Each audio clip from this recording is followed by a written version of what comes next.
Vamos a hablar, chicos, de educación. Creo que es tiempo de balances, es tiempo de ver cuáles son los resultados de esa transformación educativa que ya empezó, quizá no tanto en los hechos, porque hay un piloto allí que está empezando a desarrollarse, pero la idea es que de acá a los 2 años de gobierno... Balances y cómo seguimos, ¿no? ¿Cómo seguimos para conseguir resultados, ¿no? Nosotros la otra vez comentábamos acá un diagnóstico de la UNESCO que decía que Uruguay no avanzó en calidad educativa, disminuyó en matemáticas, por ejemplo, en lectura. 6 de cada 10 niños con niveles bajos en matemáticas, 5 de cada 10 con niveles bajos en lectura.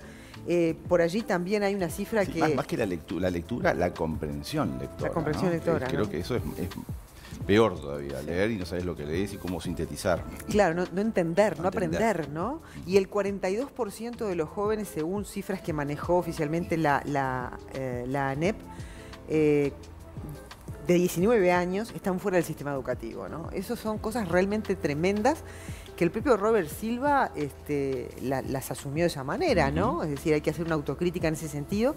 Vamos a saludarlo a Robert Silva, que nos acompaña vía Zoom, no presencial como estaba previsto. Robert, por un caso de COVID allí en el entorno del Codicen. ¿Cómo está? Buen día, gracias por acompañarnos. ¿Qué tal? Un gusto estar con ustedes. Muchas gracias por la invitación. Bueno, ¿cómo está? Disculpen que tenemos que estar a distancia. Sí. No se afeitó, Robert. No, me agarraron así, bueno, salí. Robert, pero todo bien. ¿Cuántos funcionarios están en cuarentena? No, en el principio soy solo yo porque tuve un contacto en una instancia que fui con una persona, pero ya me hice el test rápido, digamos así, y estoy bien. Yo ya cursé la enfermedad y además tengo 3 vacunas, pero bueno, las medidas preventivas hay que tomarlas. Hay que tomarlas, por supuesto que sí. Estábamos recién conversando acá fuera del aire con Daniel y con Martín, de que hay una sensación de cierta preocupación, ¿no? Por este rebrote. Estamos encontrando gente conocida que está otra vez de vuelta con este problema del COVID. ¿Usted cómo lo está percibiendo? Nosotros hemos tenido en el sistema educativo, si bien ninguna situación de alarma, en el sentido de que hemos mantenido siempre un contacto fluido con la autoridad sanitaria y con nuestros servicios médicos, sí se ha detectado que en las escuelas, sobre todo en obviamente las de primaria, los niños que están sin vacunar, se han generado situaciones, no solo de algunos estudiantes, niños que padecen la enfermedad, sino lo que ha afectado el servicio en cuanto a las cuarentenas, que los grupos y sus docentes, o nos ha pasado ahora, ayer tenía la noticia de una escuela que se cuarentenó a todos los docentes, porque uno de ellos tuvo la enfermedad y hubo una reunión, y como eso, bueno, se ha venido detectando. Pero hemos avanzado bien, con el esfuerzo, como siempre digo, de las comunidades educativas, que ante estas situaciones que generan alteraciones, junto a las familias, buscan las mejores soluciones. Robert, claramente es tiempo de balance, ya vamos a hablar de eso, pero justo que nos metíamos en el tema del COVID y la educación y el tema de los protocolos y ya pensando en los cursos del año que viene y de las medidas sanitarias, teniendo en cuenta que empieza la vacunación para los más chiquitos sobre fines de enero, estamos hablando de 5 a 11 años que comenzarían a inocularse. Es decir, ¿con qué expectativa se está mirando esto en el ámbito educativo?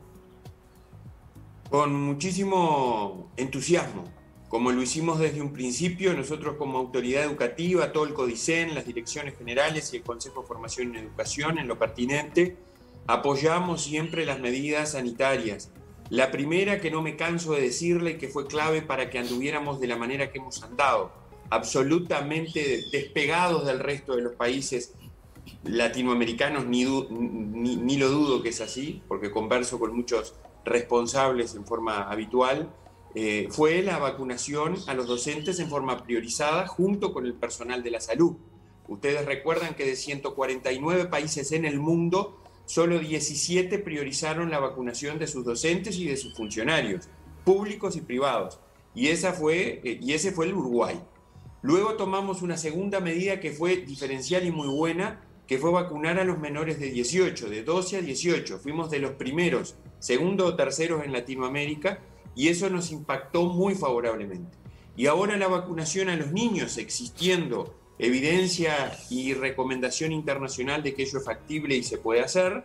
Creo que también nos vendrá muy bien para iniciar de una manera diferente el 2022. Bien. Pero les digo una cosa, yo el otro día en ese informe que ustedes hacían alusión, ¿verdad? La presentación de los muy malos resultados en evaluación educativa en educación primaria que tuvimos en el año 2019, que lo presentó la UNESCO, ahí se decía, bueno, a ver, ¿qué es lo principal que aspiran los países latinoamericanos al 2022? ¿Saben qué era? Volver a la presencialidad. Entonces yo lo que invito a la gente, ante tantas realidades, tantos esfuerzos realizados, es a reflexionar, que valió la pena. Valió la pena el esfuerzo que hicieron las escuelas, los liceos, las UTUs, la familia, los estudiantes y los gobernantes para, en definitiva, tener la realidad de la cual hoy nos tenemos que sentir orgullosos. Robert, ¿y hay que plantearse la obligatoriedad de la vacunación en algún ámbito de la educación para asegurar esa presencialidad? Hay países que están avanzando hacia la obligatoriedad de la vacuna. Eso es una decisión que está por fuera de la ANEP. No corresponde a la ANEP tomarla, ni siquiera deliberarla. Pero sí creo que, bueno, que sí, hay que ver cómo evoluciona la situación, ver qué han hecho otros países en el mundo. Y hay algunos que han optado que si la vacunación no es obligatoria, sí se exige algunas situaciones adicionales a quienes optan por no vacunarse o algunas limitantes en ese sentido a quienes no se vacunaron. Se lo pregunto esto ha pasado en el mundo a través de la historia, cuando en otras situaciones similares quizás a esta, surgieron las vacunas, ¿no? Así que creo que hay que ver lo que se ha hecho en el mundo y ver la responsabilidad que tenemos todos, particularmente quienes estamos en el mundo de la educación, vinculado a este tema. Se lo preguntaba porque en algún momento, incluso lo conversamos con usted acá, se había planteado de pedirle a los docentes que no se vacunen la presentación de un PCR. Es decir, usted elige no vacunarse como docente, pero entonces demuestre que está sano, ¿no? Por eso era que se lo preguntaba. Sí, estuvo en la mesa de conversaciones, no se llegó a concretar, puede ser una posibilidad. Es decir, aquel docente o aquel funcionario que opta por no vacunarse, que tenga que presentar cada tanto o en forma aleatoria un PCR de que nos dé cierta certeza de que está libre de la enfermedad. Puede ser un camino, no está por ahora en la agenda nuevamente. Bueno, pero hablemos del balance, porque estamos terminando el año a la luz de estos números que comentabas, que realmente son preocupantes, los de la UNESCO, los de la propia ANEP. ¿Qué balance se puede hacer mirando esa meta de transformación educativa, ¿no?, que se ha trazado esta administración? Nosotros desde que llegamos al gobierno de la educación establecimos la imperiosa necesidad de transformar la educación. Esto es, de generar un proceso integral que atienda a todos los niveles educativos y que vaya al cerno, que vaya realmente a los problemas que la educación tiene y que lamentablemente durante tanto tiempo no ha podido encontrar soluciones. Para eso tuvimos evaluaciones del INED, evaluaciones de las pruebas internacionales PISA y ahora últimamente estas del 2019, en donde la UNESCO nos pone en evidencia lo que le pasa al Uruguay. A diferencia incluso de lo que pasa en nuestros vecinos, ¿no? Porque si uno cruza el charco y mira lo que pasa en Argentina, hay un reproche del gobierno actual al gobierno anterior diciéndole, mire cómo nos dejaron la educación por las pruebas UNESCO que el Uruguay también participó y de las que estamos hablando. Nosotros no entramos en esa línea de reprochar al gobierno anterior el estado en que nos dejó la educación, porque creemos que aquí tenemos que estar todos juntos, todos unidos, trabajando por mejorar la educación. Valoramos las cosas que se han hecho bien, decimos que hay muchas que hay que cambiar y lo estamos haciendo, y que hay otras tantas, muchísimas que hay que hacer, que también lo estamos haciendo. Y por eso hemos identificado todo este proceso con la transformación educativa, la necesidad de llevarlo adelante a partir de una premisa que es fundamental en cualquier orden de la vida. Tomar conciencia del estado de gravedad que la educación de este país tiene. Y lo primero que los tenemos que hacer somos quienes tenemos responsabilidad de gobierno. Tomada conciencia a cabalidad del estado de situación, generada esa conciencia, bueno, hay un plan, hay una hoja de ruta hay un equipo profesional de docentes, de profesionales de distintos ámbitos que estamos trabajando, hay un liderazgo político. Nosotros cuando presentamos la transformación educativa tuvimos en la primera fila al presidente de la República, hay un liderazgo de la autoridad educativa que quiere ejercerlo porque es su responsabilidad, y con esto redondeo, hay una cosa que es fundamental, que aprendimos durante la pandemia. Primero, que la enorme mayoría dejó de lado intereses políticos partidarios mezquinos que dejan de lado el interés central de la educación para anteponer otros. Y en segundo lugar, nos dimos cuenta como sistema educativo, miles de docentes, maestras, profesores, familias y los propios estudiantes, y también los gobernantes, que nos podemos reinventar, que podemos hacer cosas que hace mucho tiempo que decíamos que habían que hacer y no se hacían. Entonces, creo que hay un conjunto de buenas noticias que nos permiten tener esperanza en que vamos a continuar con lo que estamos haciendo y vamos a hacer las cosas proyectadas. Robert, buen día. ¿Cómo garantizar la accesibilidad a la educación? O sea, que para de alguna manera frenar con las desigualdades, y por otro lado, ¿cómo garantizar también que se vaya a estudiar, ¿no? Porque hay detrás todo un contexto sociocultural que lleva a una deserción del sistema educativo que a su vez potencia más la desigualdad. Y obviamente eso es un trabajo a largo plazo, porque cambiar a veces determinadas cabecitas cuesta, y más en determinados contextos, pero ¿cómo activar rápidamente eso para que decir, bueno, no, hay que ir a la escuela, tienen que ir a estudiar, no puede haber deserción, no puede ser que haya escolares que no asistan? Digo, ¿cómo hacer hincapié en esa temática o en esas temáticas? Es un problema, ¿no? Y que se ha agudizado muchas veces, y con la pandemia hemos tenido un impacto importante, y hay que reconocerlo, que es la asistencia insuficiente que nosotros tenemos, en donde en definitiva impacta en la trayectoria educativa de nuestros estudiantes. Y creo que hay que trabajar a partir de políticas focalizadas y de acompañamientos a las familias desde dos perspectivas. Primero, generar el trabajo en diálogo, en acuerdo, sobre la importancia de la educación, no solo para la obtención de aprendizajes, sino para la generación y desarrollo físico, desarrollo cognitivo, desarrollo emocional, desarrollo ciudadano, generación de valores en el marco de una convivencia con pares, que es tan fundamental en la educación, desde la educación de primera infancia hasta cuando culminamos el tramo obligatorio. Para eso creo que es fundamental ese trabajo en diálogo con las familias. Cuando ello no es posible, cuando hay situaciones que no se pueden concretar, hay que recurrir a los mecanismos que nosotros tenemos en el sistema educativo para que quienes tienen la obligación de mandar sus hijos a la educación lo hagan. No podemos permanecer pasivos ante omisiones o incumplimientos.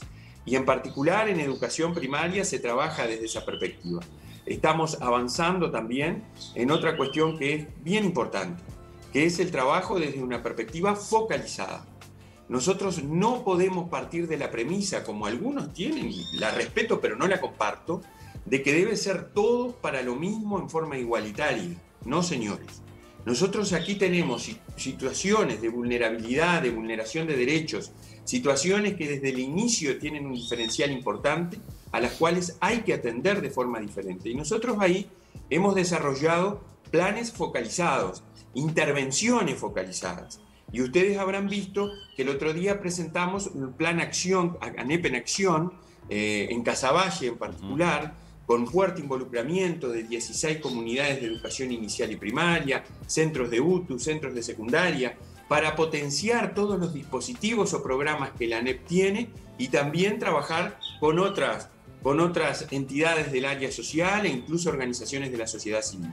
Creo que por ahí va. Creo que va en un acompañamiento, en un seguimiento de esas comunidades que tienen vulneración social y que a veces lleva a un problema que se acentúe, un problema que la educación tiene no solo en los contextos más vulnerables, sino también en general muchas veces y lamentablemente en la sociedad, que es la valoración social de la educación. ¿Para qué educación tenemos? ¿Para qué? ¿De qué me sirve entre terminar la educación formal obligatoria, no terminarla? la pertinencia de la educación es un problema que estamos abordando y que esperamos tener resultados para incidir en eso que tú planteas. Ahí está, Robert. ¿Y en qué consiste esta intervención en Casaballe puntualmente, en la práctica? Bueno, ¿y dónde en más Casaballe dónde más se va a implementar además, ¿no? Porque me imagino que se empieza por Casaballe y se seguirá por otras también, otros barrios, otras zonas. Nosotros estamos instrumentando lo que se ha hecho en otras administraciones, acciones específicas a través de los distintos niveles educativos, llámese primaria, secundaria, UTU. En ese marco, por ejemplo, que se había hablado bastante y que está en el compromiso que este gobierno asumió cuando llegó a tener la responsabilidad que tenemos, que es la creación de liceos, de centros educativos en educación media, que tuvieran determinadas características y que estuvieran emplazados en contextos de alta vulnerabilidad social y educativa. Y fue así que en el año 2021, este año que está finalizando, nosotros establecimos 12 centros que los quisimos, en vez de ponerles liceos modelo, en vez de ponerle centros transformadores o centros experimentales o centros piloto, quisimos poner una denominación o una identificación que homenajeara a alguien o que recordara a alguien de esas tantas personas que han trabajado por la educación. Y ahí nosotros identificamos a estos centros, tanto en UTU como en secundaria, como los centros María Espínola, que identifican a una mujer visionaria que, entre otras cosas, no es la primera inspectora de primaria, pero entre otras cosas, fundó la primera escuela técnica del interior del país en 1920 en San José, que se llama María Espínola, como dije. Entonces, los centros María Espínola se han instalado en el país, nosotros lo vemos como algo muy bueno, estamos teniendo instancias de autoevaluación y de evaluación, a ver cómo nos fue durante el 2021, pero dijimos, además de eso, además de los planes focalizados Luisa Luisi, además de otras acciones y otras intervenciones, hay que poner foco territorial, hay que tomar determinados territorios que tienen alta vulnerabilidad educativa, que tienen fracaso educativo, que los estudiantes abandonan, que repiten, para intervenir en forma articulada a nivel de toda la administración de la educación. Y ahí, por ejemplo, en Casaballe, van a ver en el 2022 3 centros María Espínola. ¿Qué significa? Bueno, significa que van a tener tiempo completo, tanto en UTU como en secundaria, significa que van a tener 3 comidas diarias, desayuno, almuerzo y merienda, significa que van a tener actividades deportivas, recreación, significa que van a tener otra forma de abordar la enseñanza y el aprendizaje a través de figuras educativas nuevas, un coordinador pedagógico de enseñanza que tiene la misión de hacer la difícil tarea de articular entre las distintas asignaturas, un coordinador de actividades de recreación para vincularse con el contexto de esos centros y un coordinador o profesor de tecnología en el marco de un agente o de un docente que va a acompañar la transformación educativa, entre otras cosas. Hay 3 centros que van a trabajar en educación media en la zona de Casaballe, y con esto redondeo, y vamos a crear en marzo del 23, Casaballe va a tener lo que hacía muchísimo tiempo reclamaba, que es un edificio nuevo para el Liceo 69, con 12 aulas, 4 laboratorios, comedor, cocina, etc. Ahora, todas estas cuestiones de las que usted está hablando, que forman parte de esta transformación educativa, a 2 años de gestión, ¿qué es lo que quedan? ¿En cuánto pueden revertir estas cifras que tanto nos preocupan de la UNESCO y de la propia ANEP? ¿Cómo llegamos incluso al 2030, ¿no? En ese compromiso que hizo Uruguay con las Naciones Unidas para llegar a esas metas? ¿Hay margen en estos 2 años que quedan por delante? Miren, yo creo que acá es fundamental primero valorar lo que hemos venido avanzando, y por eso nosotros miramos una perspectiva de largo aliento, no solo desde el 19 de marzo del 2020 que nosotros estamos en el gobierno de la educación, sino las cosas que han venido haciéndose y la estamos potenciando. Pongo un ejemplo, el Plan Ceibal. La falta de diálogo, de coordinación, de articulación entre la ANEP y el Plan Ceibal, yo no la voy a venir a contar, porque los que estábamos en el gobierno de la educación sabíamos y sabemos que eso era así. Entonces, lo que hicimos con el presidente Leandro Folgar, con el equipo del Plan Ceibal, con el equipo, los distintos equipos de la ANEP, es decir, bueno, señores, miren, acá tenemos que ponernos espalda con espalda, trabajar muchísimo, aprovechar las bondades, las características que el Plan Ceibal y que la ANEP tiene. Y así lo hicimos y los resultados están a la vista, y en otro momento los podremos hablar de la diferencia sustantiva en un marco de pandemia, obviamente, que hay entre el trabajo entre el Plan Ceibal y la ANEP. Pero también tenemos que proyectarnos en cosas nuevas, como los centros María Espínola que estamos haciendo, trabajar en clave territorial, como ANEP en acción en Casaballe y en otros territorios que esperamos poder intervenir, pero también proyectarnos a futuro y ser conscientes el problema que ha tenido este país, que nosotros, les digo con mucha humildad, pero es lo que hemos tratado de hacer desde que tenemos la responsabilidad de conducir la educación. Nosotros no llegamos a arrasar todo lo que había. Y tengo ejemplos muchísimos de cosas que venían de antes y las seguimos haciendo. Otras que la hemos mejorado y estamos haciendo cosas nuevas. Nuestra aspiración es a contribuir durante este periodo que estemos en el gobierno, a sentar las bases de esa transformación educativa, hacer muchas cosas, lograr resultados, impacto en la vida de las personas a mediano y corto plazo, como ya lo estamos haciendo, sí, como ya lo hicimos en el marco de la pandemia, y los resultados en secundaria y en UTU se ven, en promoción, en egreso, y entre otras acciones que hemos hecho, pero también que los que lleguen en el 2025, ¿saben qué? Digan, bueno, la educación es una política de Estado. Nosotros no llegamos creyéndonos los crack que venimos a destruir todo o que venimos a hacer todo de nuevo porque todo está mal. Ojalá, y para eso estamos trabajando, que los que vengan entiendan que la educación la podemos transformar a partir de políticas que continúen más allá de los gobiernos. Y les cuento, y con esto redondeo, que hemos iniciado y hemos solicitado a todos los partidos políticos en el marco de otras acciones, ya lo hicimos con las entidades de trabajadores, de empresarios, mesas de trabajo que se han constituido, le hemos solicitado entrevista a los órganos de conducción de todos los partidos políticos con representación parlamentaria, porque nos parece que eso es fundamental y la semana que viene esperemos tener esos primeros encuentros. Bien, la última, porque tenemos que cerrar, Robert. Juan Pedro Mir ha planteado la posibilidad de, bueno, achicar las vacaciones del verano, que las clases deberían comenzar en febrero. ¿Usted coincide con esa visión? Yo creo, y siempre lo he dicho, no lo digo de ahora, que siempre trabajé, anuncié y dije en los lugares que estuve que tiene que haber más días de clase. Lo dije siempre. Y en particular en los contextos más vulnerables. Miren, cuando uno recorre determinados contextos en este país, eso de las vacaciones no son tales. Los chiquilines muchas veces están en las esquinas o están en determinados lugares teniendo los centros educativos cerrados. Por eso nosotros hemos hecho especial hincapié en las escuelas de verano, que este año van a estar más días en educación primaria, que son 134 escuelas que abren con actividades lúdicas, alimentación y trabajo en los aprendizajes. Y creo que es un tema que tenemos que avanzar para trabajar. Nosotros lo hemos logrado, ¿verdad? Los bachilleratos, ya hemos hecho cosas, ¿verdad? Los bachilleratos están llegando hasta diciembre, lo cual no pasaba. Iban hasta la primera semana de noviembre.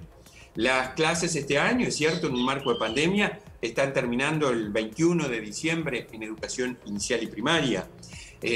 Creo que es un tema que lo tenemos que poner sobre la mesa, seguirlo discutiendo y tratar de encontrar soluciones que quizás no van por hacerlo genérico, claro, en todo el país, sino que va por acciones puntualizadas y focalizadas. Pero es una buena idea, es decir, va en el sentido de tener más días de clase. Pero yo la comparto con Juan Pedro, por supuesto, yo comparto que tiene que haber más días de clase, es lo que pasa en el mundo, en la mayoría de los países tienen más días de clase de las que tenemos en Uruguay. A pesar de este año, miren, a pesar de que por carnaval empezamos el 7 de marzo, vamos a tener 189 días. Llegamos casi a 190, ¿no? Lo cual es un buen indicador. Gracias, Robert, por habernos acompañado esta mañana. Que todo sea para bien, que no pase nada, que pronto pueda volver a la actividad presencial. Muchas gracias por la invitación y las posibilidades de conversar con un tema que nos debe preocupar a todos los uruguayos, el valor estratégico de la educación como desarrollo de las personas y del país. Que pasen muy bien. Feliz Navidad, Robert, si no te vemos. Ahí está. Bueno, gracias. Feliz Navidad y si no nos vemos, que el 2022 nos encuentre juntos, trabajando por las cosas que nos parecen importantes a cada uno. Y dormí, Robert, que me dice que dormís poco. Bueno, ya se fue del Zoom. Pero es verdad, la educación es el eje de todo, ¿no? Siempre lo decimos. Es el motor del cambio, todo. es el motor del cambio. Desde las reformas estructurales que se tiene que plantear el Estado. Educación. Educación. Pero clave. Tiene que ser más clave que un de eslogan. todo. Tiene que Vos ser más que un eslogan. llegás a las causas últimas de todos los inconvenientes de que vivimos. 3 millones, ¿cuánto vamos a hacer? 3.500.000. Vamos a hacer, Sí. es la educación. Es la educación, sí. Bueno, pero lo que pasa es que todavía en los discursos uno no lo ve como muy tangible esto del cambio, ¿no? Y lo que uno ya desea, porque lo quiere ver, es decir, que esto que va a pasar en Casaballe, que va a pasar en otros barrios, que realmente se empiece a ver en los resultados. Y además se cayeron los ¿no? modelos de antaño de tener gente poco educada que eran más fáciles de gobernar, eso no corre más. Entonces ahora es distinto, hay otra tendencia, se busca el tipo capacitado, que pueda acceder a trabajos que realmente generen confort, no trabajos que generen nada más que la supervivencia. Absolutamente. Hemos hablado en otras oportunidades acá, incluso con el propio presidente del CODICEN, de cómo tiene que cambiar la currícula también, ¿no? Que las materias tienen que adaptarse a las nuevas necesidades del mercado laboral. Y más atractivas. Y más atractivas, y que den ganas de aprender. Y eso también, y que los docentes empiecen a enseñar de otra manera. También los propios docentes se van a interesar lo veíamos más. a Robert, que egresaron como 500 personas en magisterio, y los veías con un gran entusiasmo, ¿no? Pero uno se pregunta, ¿con qué motivación van a enseñar también? Porque los maestros tienen que ir entusiasmados al aula también. Bueno, se supone que elegís una profesión o una actividad porque te gusta. Se supone. ¿no? Se supone. No solamente, después viene el tema económico, ¿no? De que si no me pagan acuerdo en función de lo... Bueno, pero se supone que lo vocacional a esa edad es porque te gusta y bueno, vale para adelante, ¿no? Por supuesto, por supuesto. Bueno, es por todos, por el bien de todos, ¿no? Que se puedan empezar a ver estos resultados y que haya acuerdos para que puedan plasmarse. Porque si de repente hay, bueno, muchas peleas en el medio, las cosas después no funcionan.